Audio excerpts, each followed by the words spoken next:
안녕하세요. 코레니TV입니다.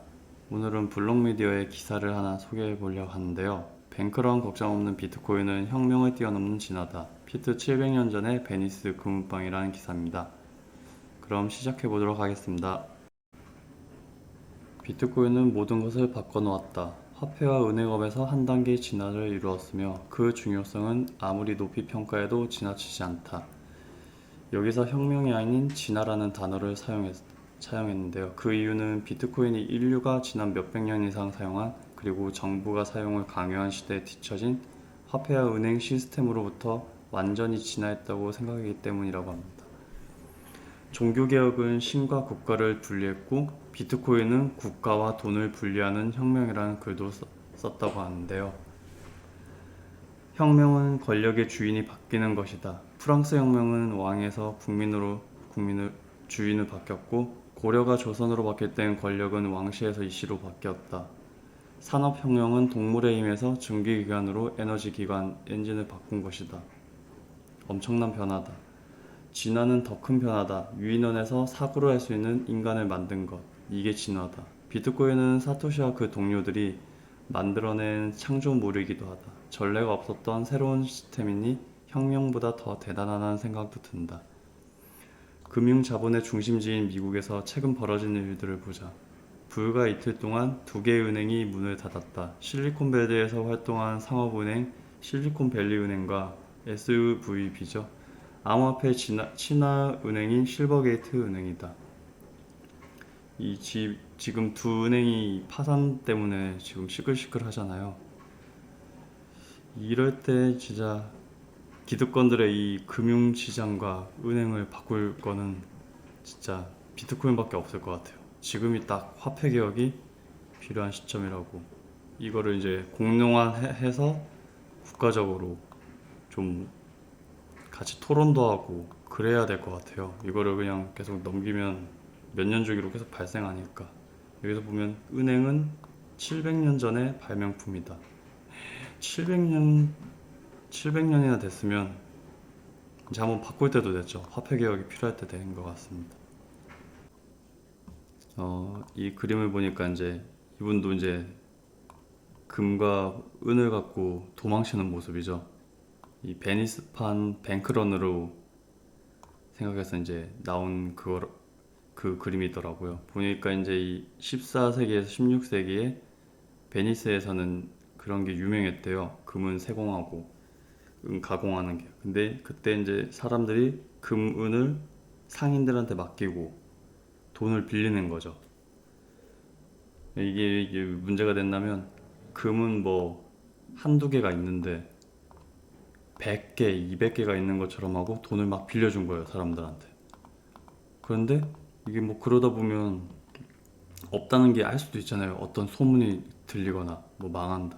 그래서 돈을 막 금을 내놔라 하면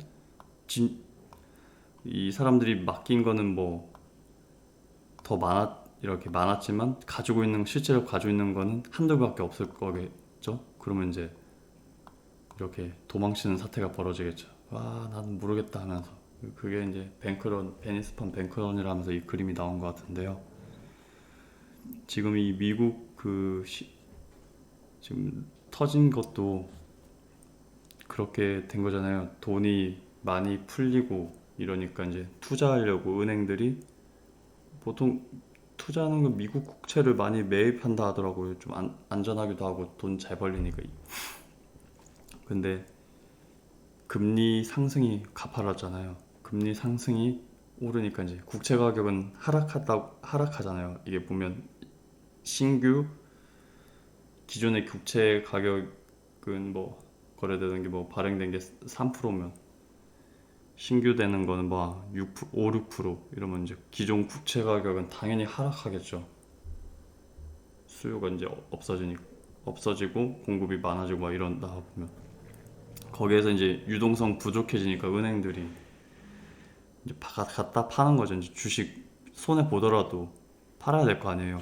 국채를 이제 매각하면서 2조 4천억 발표하고 그 다음에 연달아 유상증자 하겠다 3조 원대 이 발표하니까 이제 사람들이 다 뱅크런 한 거죠. 폰 들고 있는 사람들도 폰으로 막 돈 인출하거나 다른 은행으로 보내거나 한순간에 이 실리콘밸리 은행에서 하니까 실리콘밸리 은행 파이낸스 그룹 주가도 막 60% 폭락. 다음 그날 3월 10일 날 실리콘밸리 은행 폐쇄 발표. 뭐 센타클라라 예금보험 국립은행 법인 설립해서 뭐 자산 이전 받음. 그 다음날 바이든 대통령 논의. 이거 일사천리로 된 게 참 의심스럽기도 한데 뭐 증거는 없으니까 이거 만들어낸 것 같은데. 그 다음에 3월 14일날 그 FDIC 감독하에 일부 거래 재개될 예정. 지금 이제 15일, 16일 이제 돼가고 있는 밤인데요. 지금도 완전히 해결된 느낌은 아니니까 조심해야죠. 지금 금융시장이라든지. 웃긴 게 자산 규모가 300조, 실리콘밸리 파이낸셜 그룹이 자산 규모가 300조인데도 그냥 이 소문 한 번에, 안 좋다는 소문이 발표되고 소문 한 번에 그냥 막 망한 거예요.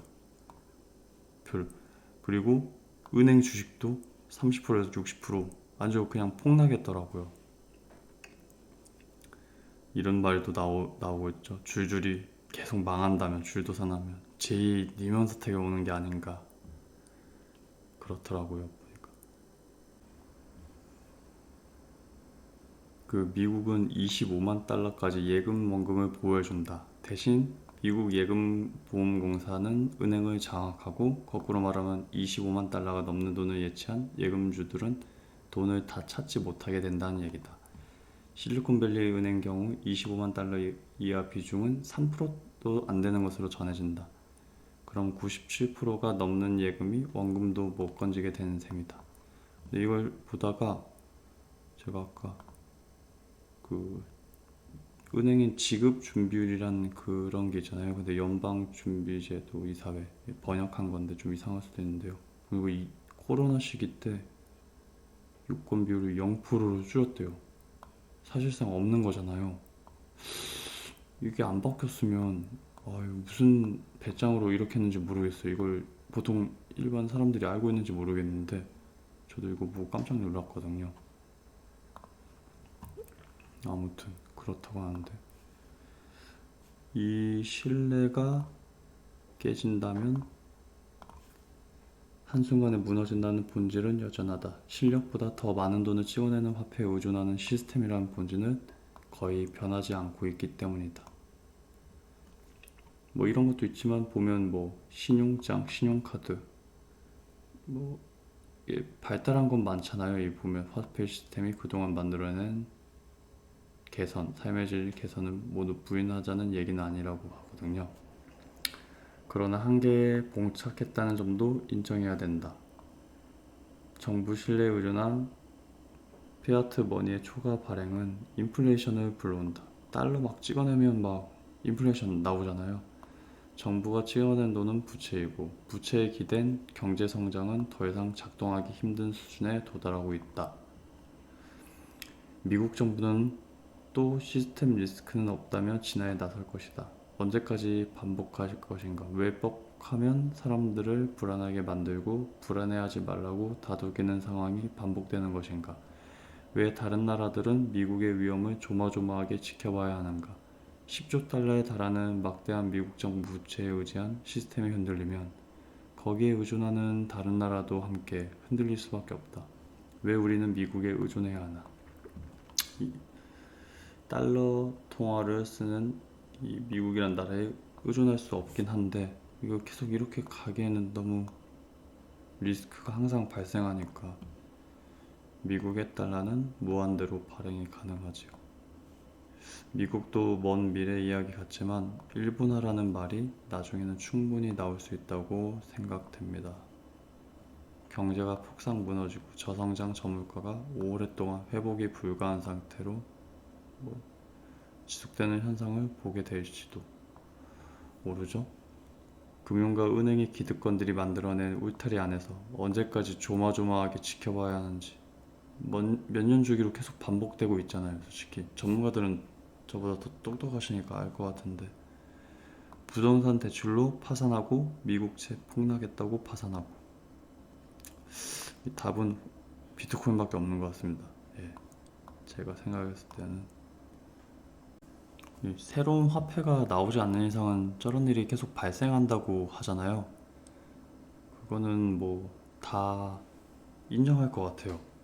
그렇지 않고서는 저렇게 한 나라에서 하는 일 때문에 모든 국가에서 피해를 보고 있는 지금 상황을 보면, 관심이 없을 땐 몰랐는데 관심을 갖다 보니까 점점 보이는데 참 안타깝더라고요. 보니까 뭐 나이지리아 레버넌에서는 올 들어 예금한 돈을 내놓으려면 시민들이 은행을 습격한 사건도 발생했다고 하는데요. 화폐 가치 하락과 금융 시스템의 붕괴로 사람들이 고통을 당하는 나라들이 무시기수다.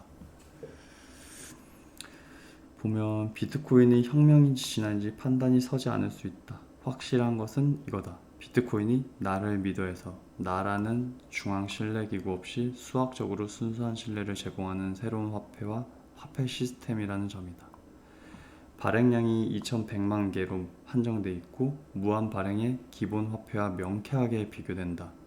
1달러도 안 되는 적은 양의 사토시를 수수료 없이 즉각적으로 세계 어디에나 실시간으로 송금할 수 있는 것도 가능하죠. 한 가지는 확실하다. 혁명이든 진화이든 비트코인은 유일한 확실한 대안이다. 송금, 결제, 가치 성장 등 흔히 말하는 교환의 외계 가치의 척도, 가치의 저장이라는 화폐의 기능에서 이미 기존 화폐를 능가하는 모습을 보여주고 있다.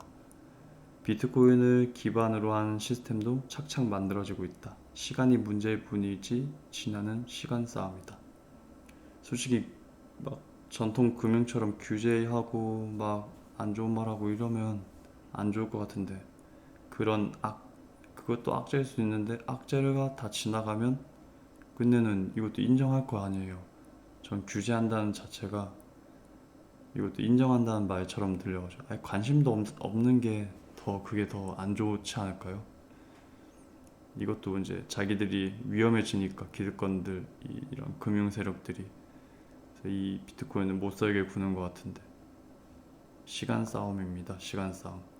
시간이 지나면 10년 안에 같이 쓰고 있을 거예요.